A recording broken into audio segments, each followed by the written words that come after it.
Yes, welcome back to Home Studio Q&A for yet another week here on Studio Live Today. If it's your first time here, my name is Pete, and this is our show where I try to answer your questions about home and mobile recording.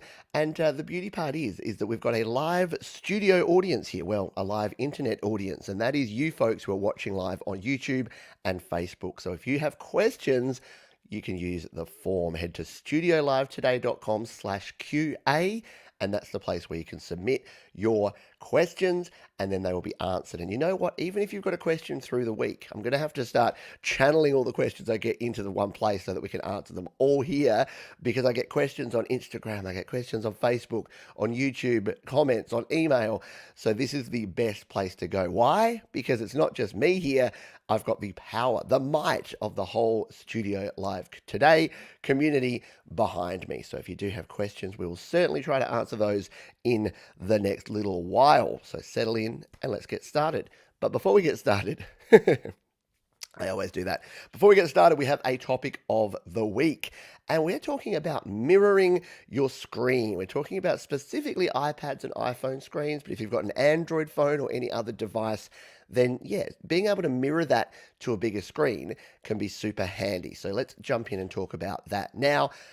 So why would you want to do it? First and foremost, why do you want to mirror your screen? Well, there's a bunch of reasons. I mirror my screen so that I can show you what I'm doing on my iPhone and iPad. So from a tutorial sense, it's very cool. If you are educating anyone or showing someone how to do something, mirroring your smaller device and your smaller screen to a large screen can really help you out.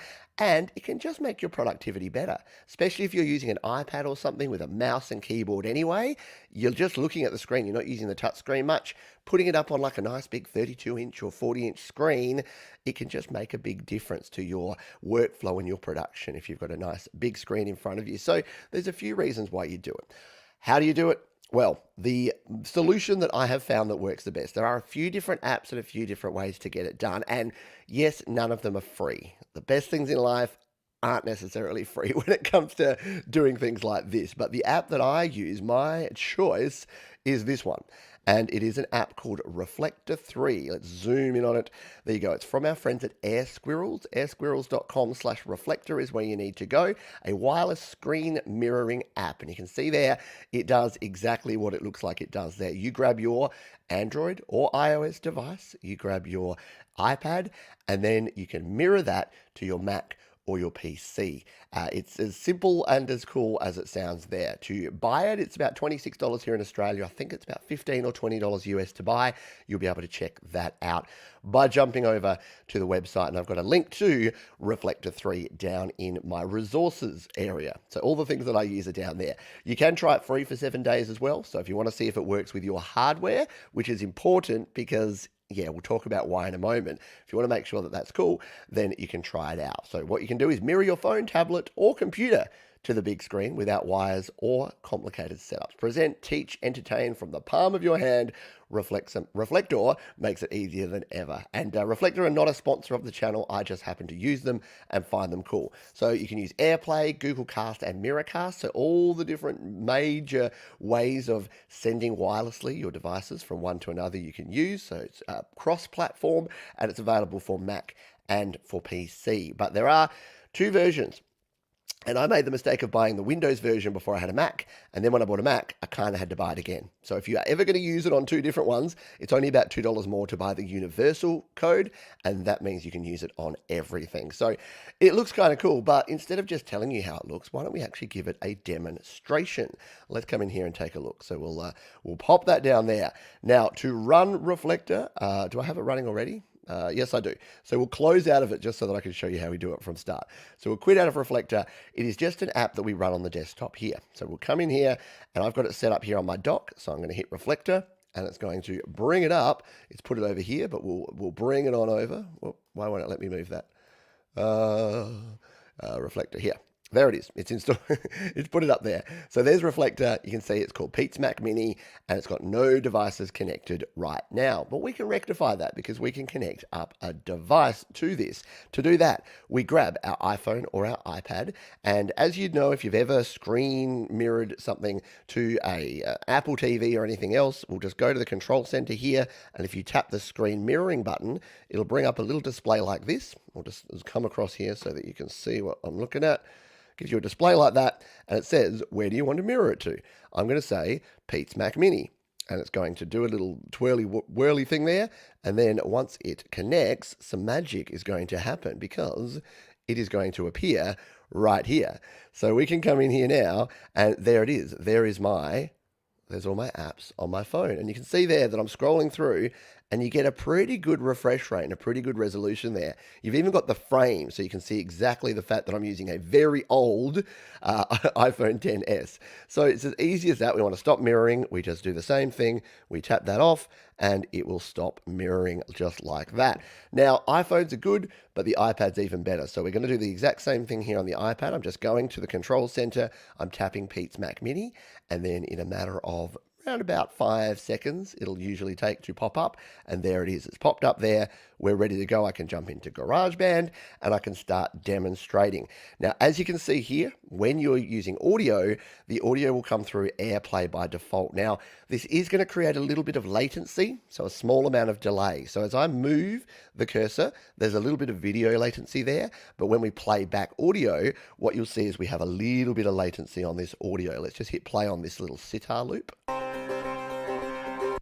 So it's not too bad though, right? Because I'll hit play, we'll go ready, set, play, and stop. So it's not actually that bad in terms of latency, but all of that depends on your hardware setup. So because Reflector is using a lot of processing power and a lot of memory, here on the Mac M1, it kind of crushes it because it's really smooth. We got all the processing power of that system on a chip architecture. It works a treat. On my old PC, if you'd seen some of my previous videos using Reflector, it doesn't work quite as well. You get lower frame rates and you get a few more dropouts and a few more challenges. The other thing to keep in mind is this is, of course, using your Wi-Fi. So it's only going to be as fast as the Wi-Fi network you connect it to. Now, there's a couple of things we can do to rectify or to work around some of those limitations.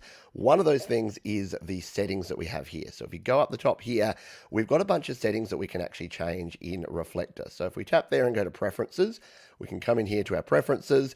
We can go to our connection here, and you'll see here at the moment, I'm using this recommended resolution, this 1080p AirPlay resolution.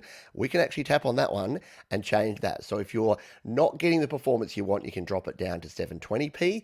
If we want to go nuts, you can go up to like 4K resolution, or you can go with the native resolutions. Now, Air Squirrels really need to update some of these because they've got iPhone 4S up to iPhone 10. They haven't changed this since the 11 or the 12 came out, so we do need to get some. But they're basically using the similar native resolutions to what you have there. So changing your resolution, you can change the scale here as well, and you can also change some security options and some other things. I've got another video on Reflector that shows a few more of these features. There's some advanced settings down here too as well that you can play around with and get your Reflector running as best you can. But there you go. If you've been looking for a way to mirror your screen, your iPads, your iPhone screens to a bigger screen, think about how cool it would be to sit on the couch, load up GarageBand, and have it reflecting to your large monitor that's your PC or your Mac is on. It's a pretty cool thing. So there you go, Reflector 3 from Air Squirrels. Check the link down in the description if you want to check it out. Welcome to a few more folks who have jumped in here. We have Bubba has arrived. Joey Helpish, hello to you. Goldface, I don't know if I said hello to you. Yeah, I think I've said g'day to everyone else who is here. Once again, if you do have questions, Gary Hubbs is here for Hockey Talk. Well, yeah, that may be something that we get to because the questions seem to be low today, so it may be going there. And can you screen mirror for free? Not really. I haven't found a good way without paying. It's interesting. Someone shared a video about plugins and paid plugins and why some people crack plugins and doing things for free. And it really comes down to the fact that yeah, if you're doing things, if you try to work around the fact that something costs money, it's really.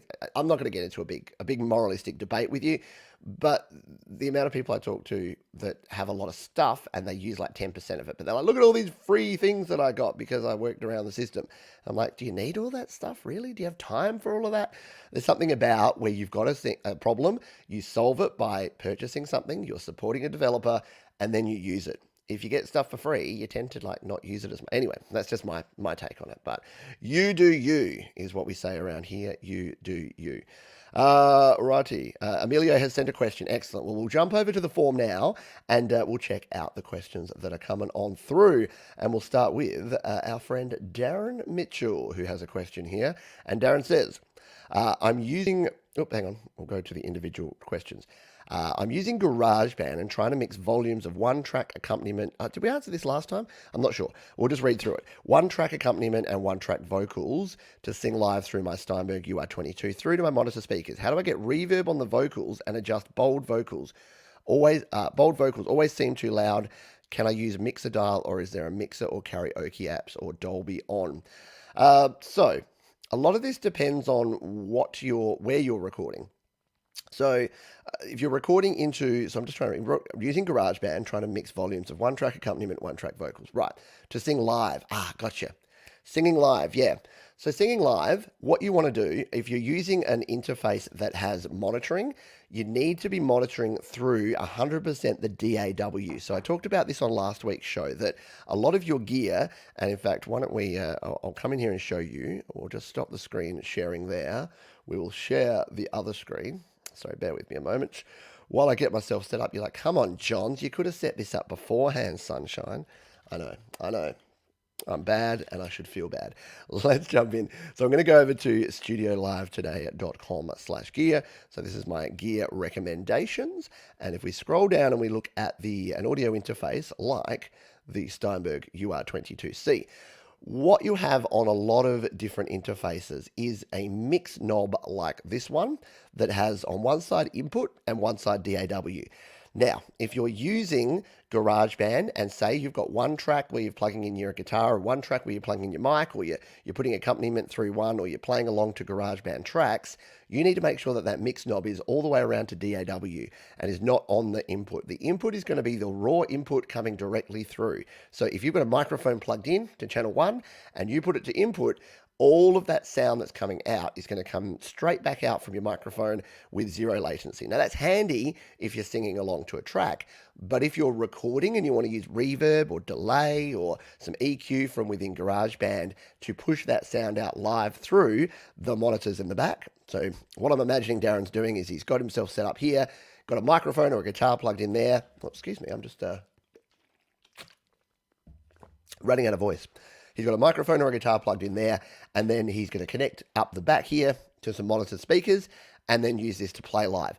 Totally legitimate setup, can totally do that. So what you do need to do is make sure that your mix knob's there. Now, if you've got an interface that only has a button that's either going to be zero latency monitoring or some sort of monitoring button, then you need to make sure that is monitoring through your software, through your DAW, not using zero latency monitoring. The reason being, it just won't process any of that sound. You want to make sure that your sound is being processed and then it's being pushed back to the actual output. So that is what I would do there. But if you do have more questions on that, the Create, Record, Release Facebook group or the GarageBand Users Facebook group are two great places to ask. And that way you can provide screenshots or photos or other things of your exact setup, and other folks may be able to help you out. Tom Rochelle says, I found Splash Top X display that will mirror your Mac screen to an iPad. It's free.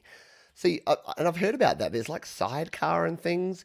There's ways to get your Mac screen to an iPad, which is interesting. And there's another one I did try a while ago. I didn't love it, but it worked okay. I can't remember the name of it, but that was a paid service. So we'll see how we go.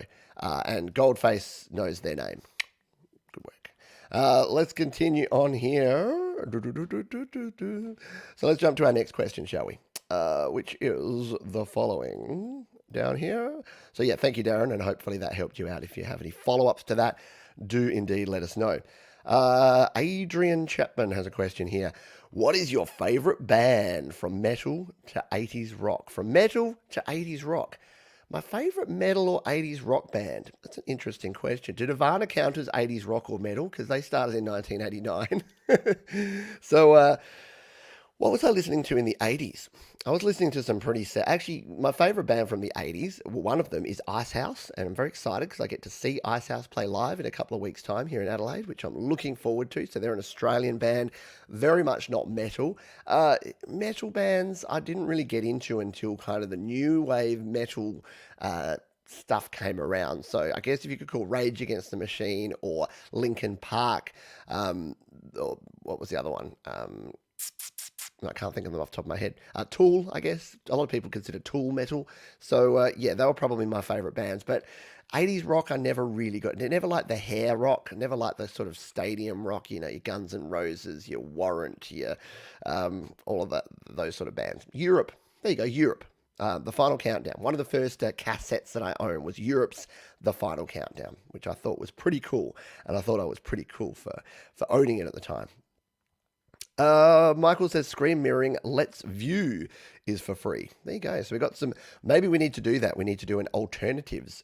Because, like I said, I have no sponsorship with Reflector 3. I just find it the easiest and best quality to share my screen. But if there's other ones, then yeah, let me know because we will definitely. I'm more than happy to find a free solution to do something. Yeah, and by the way, if you do have questions here. If you do have questions or if you do want to give your feedback on that question, I like that. So for metal, I go local. Black Sabbath. There you go. The UK folks are pretty protective of their Pink Floyds and their Black Sabbaths and their Led Zeppelins. But yeah, there's some good bands that came out of that area back in the day. Very good choice. But yeah, let me know. Who's your favorite? Anyone into 80s metal? Yeah, I like it. Let's continue on. See if we have some more questions here on the form. Emilio has a question. Says, hi Pete, in one of your tutorials about connecting iPad to a MIDI controller, you showed the Lightning USB connector with an entry for power. I have an Apple Lightning connector for camera, the single one, and after iOS 14, it stopped working. The connector works fine, so I blame the iOS update. So is this true? I'm planning to buy a powered hub as a workaround. So yes, here's the thing. And I know I've talked about this before, and I know people that have watched the show for a long time will be singing along with me. But what you need is to ensure that you have a genuine Apple Lightning to USB adapter. So the reason for that is multi reasons, but I'm just going to bring it up over here. So I'll go back to my gear guide. So again, if you go to studiolivetoday.com/gear and we click on the Lightning adapter here, this is the one that I recommend. The reason I recommend this one is not only that it has the USB and the Lightning port, meaning you can connect up your USB devices and power your device at the same time, which is important, but it is Apple certified. It has the MFI certification, which actually stands for Made for iPod. That's how long it's been around for. So it's the MFI certification. It means that there's a chip inside here. When you plug this into your iPhone or iPad, it'll pop up and say, we want to update the firmware. So it actually has firmware in it that gets updated. And the problem you're talking about here is that there are a lot of third-party devices. Let's find some. Let's go for a little journey around the wonderful world of not Maison, of Amazon. Because I just want to work through this and explain why. It's not that I'm on Apple's payroll, because I don't care. I would probably sell more affiliate things if I told people to buy the cheaper stuff, because a lot more people would afford to buy it. But if we go here and we go Lightning to USB adapter here on Amazon, the first ones you'll start to see, okay, well now it's giving you the official one, but there's a lot of these little cheaper ones that you're like, oh, what's this? So Lightning to USB, so that one is a non-genuine one. Where's the one that a lot of people buy? Something like this. This is something that a lot of people buy. And even these ones that say Apple MFI certified, that would have a better chance of working. But let's come in and take a look at this one. So you would have seen before that the one I showed you, the genuine Apple version, this one here, is $39. That's not cheap. And I don't like paying $39 for a piece of plastic any more than the next guy. So a lot of people will look at this and go, hey, $12? It looks the same. Does it do exactly the same thing? It's got the same ports. It's got the same connector.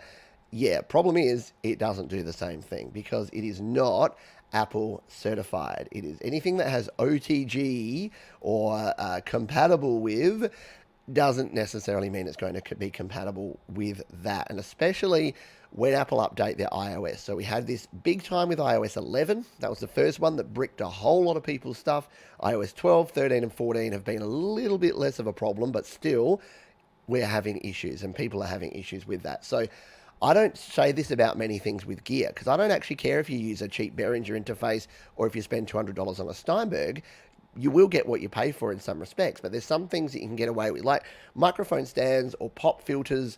You're not going to see a big difference. If you buy the cheapest mic stand or pop filter, I mean, it may not last as long, or if it's a mic stand, it may be not heavy enough and it may fall over. But when it comes to this, it can be the difference between working and not working, which you're probably experiencing at the moment. So now the thing that you said there about the powered hub is important. So the next thing I'd buy after this, if you want to hook up more than one device, is a powered USB hub. So I recommend this one here, powered USB hub by Tendac. So this is about a $20 hub, I believe. Yep, there it is, $18.90. Oh, it's $1 off at the moment. Bargain. So the Tendac powered USB hub is the one that I recommend because then you can actually plug this into your Lightning adapter. So you grab this, that goes into your iPhone or iPad, that goes into your powered USB hub.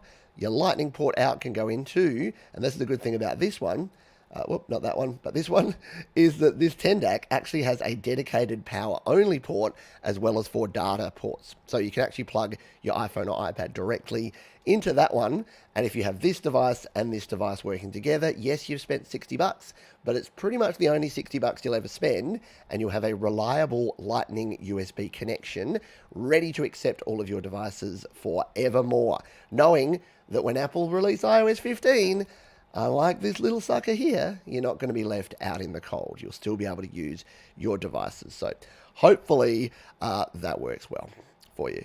Yeah, no firmware updates. So yeah, then that's the other problem. The firmware updates won't work with any of your non-original one.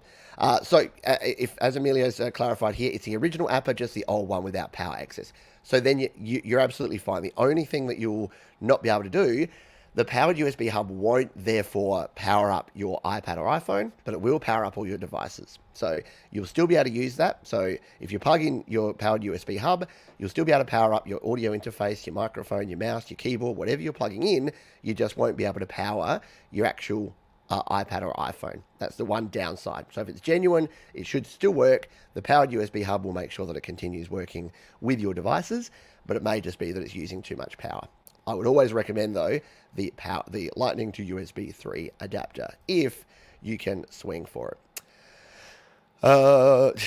Jade's saying, I only wish I needed one powered USB hub as opposed to 3. Yeah, Jade, that's because if there's a way to do things with one thing, you'll do it with 3. Remember Songtember? I said, everyone create a song, and Jade's like, I'll do 3. I'll create an EP. Nothing like biting off a little more than you can chew. But the end result was that while that EP wasn't finished all in September, it's, I think, one of the best things. The Metheist EP is one of the best things that Jade's ever made. Getting off on tangents there, but yeah. Alrighty, let's jump into another question, shall we? Thank you, Emilio, and thanks for being here. If you're getting some value, if you're learning some things and some stuff, please hit the like button. That just tells the YouTube robots that sit and watch and listen to everything we do know that you're having fun and you're enjoying it. Next question here comes from Mark. Any tricks to quickly thicken up your drum sound? Quick trip for thickening drums.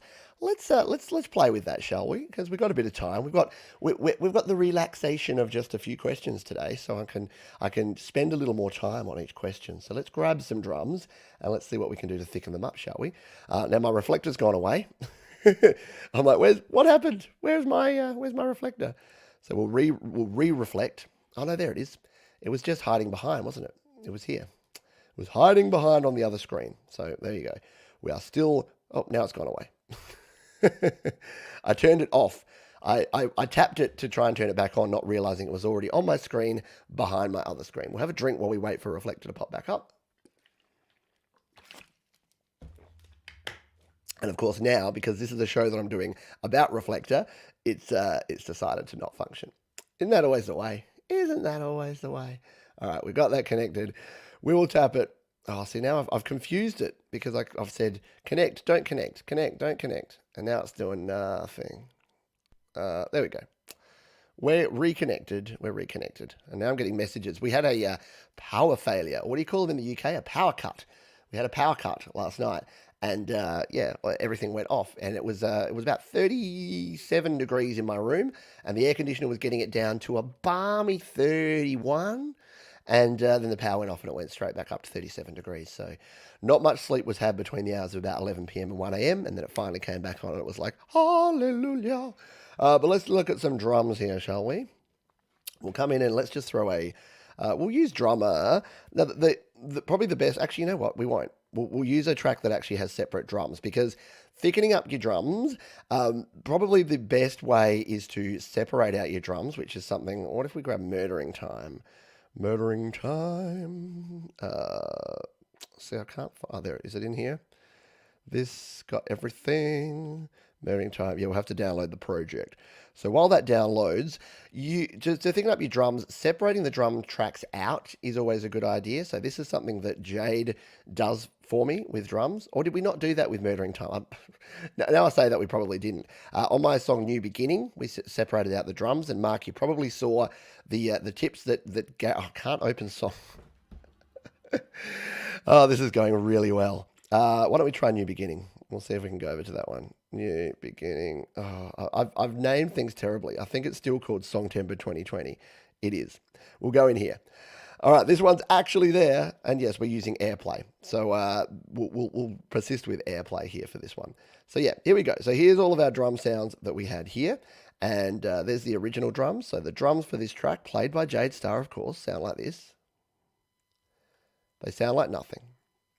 Wow, we're really doing well here with this one. Why are we not getting any sound coming through now? It's because I've totally jinxed us. You know why it was?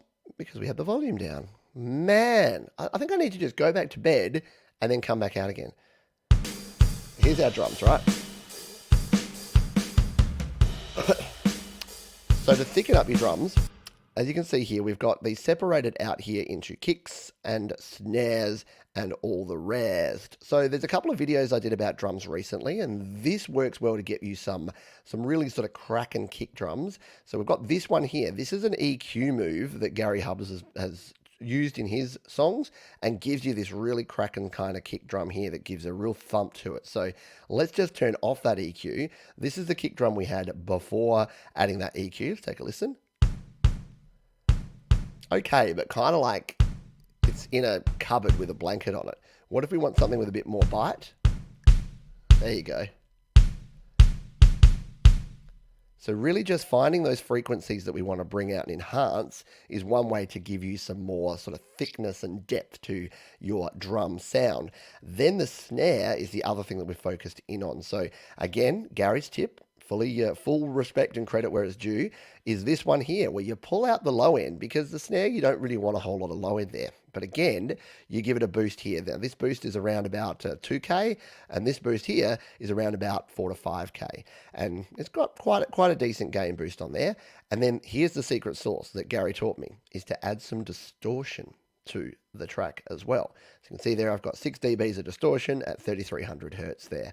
And I've turned the output down a little bit just so that we don't get a complete distorted mess. But let's do the difference. Here's the snare drum, the default GarageBand snare. Sounds like this. Not bad. Let's add that to EQ. Sounds like this. More of a crack, and then we'll put that distortion on there. So if we bring this kick and snare together, you can hear that with the effects off here, we'll just take the EQ off and we'll take the distortion and the EQ off. This is your kick and snare pattern.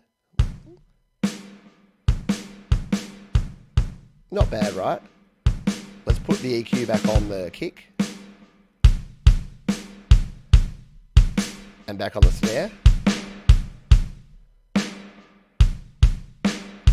Really thickens it up, yeah, which is weird because you wouldn't think that some of those sort of treble boosts are what you're really looking for, but it works and it's a really good technique. So, and if you haven't ever, I think I've got a video on separating out the drums. So if you've got your original drums here and you separate them out onto separate tracks, it just gives you more control because then you can come in here and EQ and change and adjust the volume of each individual drum track, and that can work quite well. Now, if you're using a drummer track, you can do the same sort of thing. If we just come back here, we will go to my GarageBand ideas and hit plus. So if you're using just a standard drummer track, thank you, Alex Backus. Thank you very much for the super chat here on the show. I really appreciate it. There you go. Alex, thank you. Appreciate you. Now, in fact, I'm going to plug in my audio interface here so that we get this sound coming through one of my channels. Because AirPlay, it's compressed, like the audio is a bit compressed. So you might have heard that it wasn't as pristine as it sometimes can be. But we'll bring this through a stereo channel on my mixer now. And we've got our drummer. We've got Curtis laying it down. Nice. So what if we want some fullness with this? Well, we can come in here to our processing and we can come in to, also we've got a little bit of distortion on there already, like without anything. Again, you can do your EQ moves. So if you want more of a kick on this overall track, you get that thump and kick by moving the bottom end up. Want some of that snare sound or that mid-range to come out. Want more of a slapping kind of sound. And then what if you want those hi-hats to really sound out? So a lot of it is about EQ, because remember, EQ is just a volume control for your different frequencies. So if you want more bass, less bass. If you want more mids, you can control it there, and more treble. Now, the one secret sauce that I used to use on drums, I don't use it as much anymore, but if you're looking for a simple plug-in based solution, there's a couple of ways to go. The Rough Rider 3 is a free way to go. So it's a compressor, but this ain't your grandma's compressor. This is a compressor that's going to roll it around in the dirt a bit. So you can throw the Rough Rider 3 here on your drum track, and then you can start dialing in. You can start with some presets. So what if we go with the New York Parallel on here then? Really different drum sound, yeah? What about your Full Metal? You get a much tighter feel, yeah? But it's still crushing it, right? You can still feel it crushing and pumping there. And then if we go like the Heavy Duty, now you've almost got that pumping kind of sound. So the Rough Rider 3 is a good way to go. If you want to spend some cash, because, you know, who doesn't have all the cash right now? You want to spend some cash, FAC Maxima is the plugin that I'd reach for here. That's really good on drums, from Fred Anton Corvest. Very cool dude. And this, again, is the same sort of thing. It's a limiting, maximizing kind of plugin. So if we use, say, the drum classic on this drummer track, right, just really fills it out. Turn it off. There's our drums before, right? There it is. Whoa. Really brings it out, and then you can go like the drums max. We better turn down our volume for this one. You put the drums up to max, and there's the maximizer. See how it really just brings out that snare, and hear the cymbal there. Hear the splashiness of the cymbal. Like you got nothing in it here. And then you add the Maxima. Listen to that ching, that splashy cymbal sound. Sounds cool. So there you go. There's a few options. You want the absolute free and cheap option. Use your visual EQ and your distortion. That can really work well on drums. Want another free option that you can use it to plug in, I would reach for the Rough Rider 3. And if you want something that costs, I think about $10, but has a lot, you can see here, you've got a heap of different options. You can really tweak your settings to your heart's content here. The FAC Maxima from our friend Fred Anton Corvest. So there's a few options for you there, Mark. But thanks for your question. Drums are a tricky one, and I'm not going to profess to being a drum expert when it comes to mixing drums and doing things with drums. But yeah, I've learned a lot from the likes of Gary and Jade Starr and other people who get really good drum sounds. Basically, every time someone gets a cool drum sound, I hack into their brain. I say, share your secrets with me. I want to know the secret of your excellent drums. I might get FAC Maxima. Play around with Rough Rider 3. Honestly, Desolate, just jump into Rough Rider 3 and play around with all the presets, play around with all the settings. You may find that you get what you need from that, but if you find it's lacking and you want something that's really going to smash your tracks, and the good thing is Maxima, you can use it for mastering your whole tracks. You can use it on vocals, you can use it on guitars, on synth sounds. It sounds great on all of those. So well worth having a look. And yeah, Rough Rider on drums, like you wouldn't think it either, and sometimes you don't want it. Like if I'm doing a singer-songwriter track, I don't want drums that are going to smash me in the face like that. But as you saw there, just grabbing the Rough Rider, and again, you don't have to put it to that extent. You can just add a little bit, like just mix in 20% of that just to give your drums a little bit of a crunchier edge. It can work really well.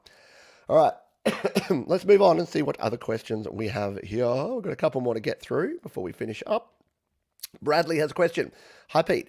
I have never tried to use two USB mics at once. If I have a powered hub, can I use two USB mics at the same time? The short answer here, Bradley, is no, but no with a but. So if you are using an iPhone or an iPad, then you can't. You can only use one USB device at a time. The reason for that is that the iOS, by its very nature, only accepts one audio input and output device at a time. Oh, I should be able to demonstrate this, in fact. Can I show you this in here? We'll come in here and have a look-see. So if we come in here, you'll notice that if you're on your iPad and you go to this screen here, if we tap on this little icon, this is our audio devices, right? So at the moment, this is saying that I'm using my Steinberg UR22C. Now, if I plugged in my USB mic right now to my powered hub, do I have it handy? I might even have it. I might not. No, it's in my bag. I usually carry it around with me, and I don't think I have it handy. But if I plugged a USB mic in right now, it would give me the option to switch to that USB mic. But what it won't give me, as you can see here, if I send this audio back to my Mac Mini, it's now going to, well, it's going to drop out my reflector because it's killed off the process there, and now it's saying it's using AirPlay. Which you can't see because it's come off the screen. What I now need to do is re-mirror it and go back to that. So you can only have one input and output device at a time with an iOS device, so with a Mac or a PC. With an iPad or iPhone. If you are using, however, a Mac or a PC, then there are options where you can actually create composite devices and bring together multiple ones. I can't screen mirror now. I've broken it. I've done this a couple of times now, haven't I? Well, come back. Screen mirror. Oh, there it is. It's popped back. All right. So, yeah. So, again, you'll notice that if we do the little swipe from the top right and you go to that, and this is a good way to know. So you can see now it's going through my Mac Mini. So it's AirPlaying through there. And now the only thing I have there is my iPad. I'll plug back in my audio interface like so. And this is a good tip too. If you're finding your audio is not going through your audio interface, boom, there you go.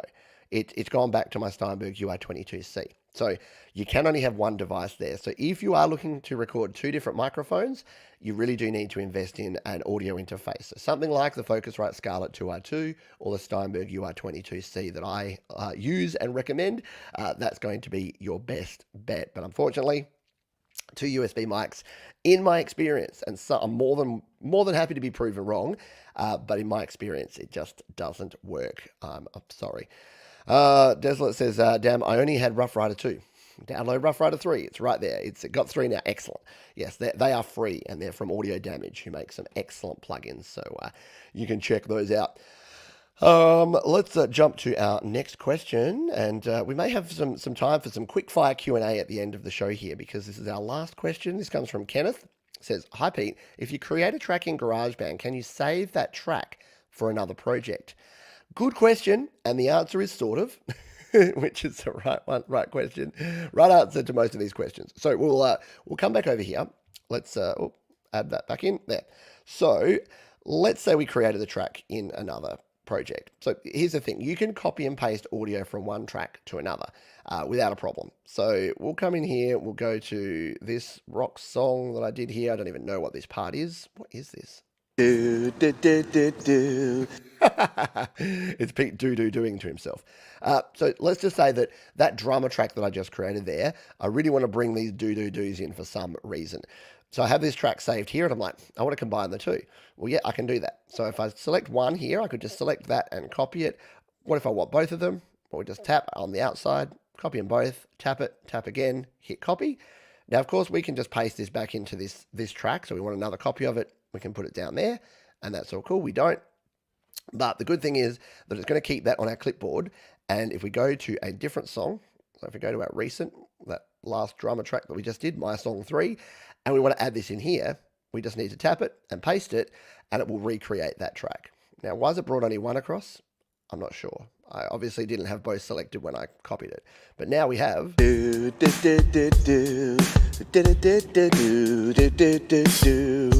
Wonderful, right? Marvelous. So yes, you can do that. Let's just go back to the question and make sure I'm actually answering the question. Credit Jack, can you save that for another project? Yeah. So what I have, and I've done this before, I've got an ideas folder. This is how I kind of recommend keeping things a little bit organized. I've got an ideas, an in progress, and a completed folder here. So my ideas folder, a lot of these are indeed just 1 or 2 tracks, little ideas. So if we go into this like acoustic guitar jam here and play this, we have something like this.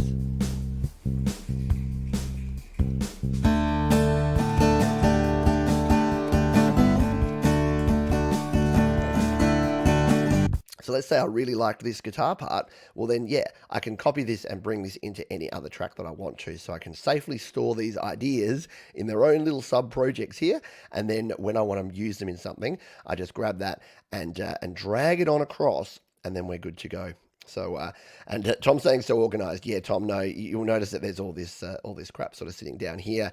And in my ideas folder, I've got all these duplicate copies of projects. I do need to come in here and do a complete clean out because like a lot of stuff in here that needs to be tidied. But yeah, it's a good start to at least have, if you're going to have only 3 folders, have ideas, in progress, and completed. That way, this is what I'm working on right now. So these are a couple of things that I'm working on right now. And I know that everything that's current is in progress. Ideas are all there, and once they're completed, they're shipped out here, and then I don't have to have them cluttering up my world anymore. Alrighty, let's jump over. I don't think we have any other questions. No, we're good. So, yeah, we've got 10 minutes. So if anyone has any quick fire Q&A, I will jump in there. Or I do have a couple of things that have come in through the week that I can talk about. So I will jump here. Desolate Morning has a question here, which is, what do you think of Drum Surgeon? First of all, I would need to know what Drum Surgeon is and does. So let's do that. I said in the recent show, like, did anyone ever used to do this where if someone said, hey, what do you think of blah, you'd kind of pretend you knew what it was, and then you wouldn't. So I don't do that anymore. But Drum Surgeon, if we look up what it is, oh no, it's giving me surgeons. So it's a dynamics and by 4 Pockets. Yeah. In fact, has Jade? Have you done a video on Drum Surgeon? If let us know in the chat if you have, Jade, and I'll find a link to it. In fact, you know what? I have YouTube, so I could find out for myself, couldn't I? We could go here and go Jade's Drum Surgeon. I know. Actually, now it's ringing a bell. I think I saw. Yeah, of course. There you go. I knew it. I knew Jade would have had one. So yeah, you can actually come. The Drum Doctor is in the house. So Jade has done a review. She's done a how-to app show on this. I'm pretty sure that Doug at the sound test room, because he is all over all the apps. Let's just see if we've got a sound test room. Yep, there you go. You got the sound test room there. So yeah, I would go and check out Jade and then and Doug looking at the Drum Surgeon. I haven't used it because I must admit that I haven't got into, like, I've only really just started tweaking drums For the longest time, I would stick the drummer track on, I'd maybe EQ it a little bit, and then I'd set it and forget it. It's only in recent times that I've realized that my drums in the past just weren't kicking through. They weren't cutting through my mix. And with Jade recording a lot of the drums on my tracks using her E-drums and separating them out, it just gave me the flexibility to do a lot more with them. So, yeah, it looks like it's worthwhile. What's it setting you back right now? Let's do a quick app store for Drum Surgeon. Drum Surgeon. It's got lots of good reviews. Oh, $5.99 US. So $5.99. One of my favorite YouTubers, Dank Pods, who does iPod reviews. He calls them American Freedom Eagles and Aussie Dollaroos. So it's like some variation of that. But I always find that funny. He's like, yeah, so $5.99 if you're buying it in Freedom Eagles. Here it is. Those ones there, yeah, or probably $9.99. Did you know that you can just do this? Like when you're looking at an App Store link, if it's the wrong country, where it's got US, you can usually just come in here and put AU and hit enter, and boom, it takes you to the AU version. So if you're ever trying to find prices for things and you want to do it on the quick, if you've got the wrong country there, just put your country code in there. Let's try it again with UK. Boom, UK. Boom. Here you go. Oh, no, UK. Oh, it's GB, isn't it? I think it's GB.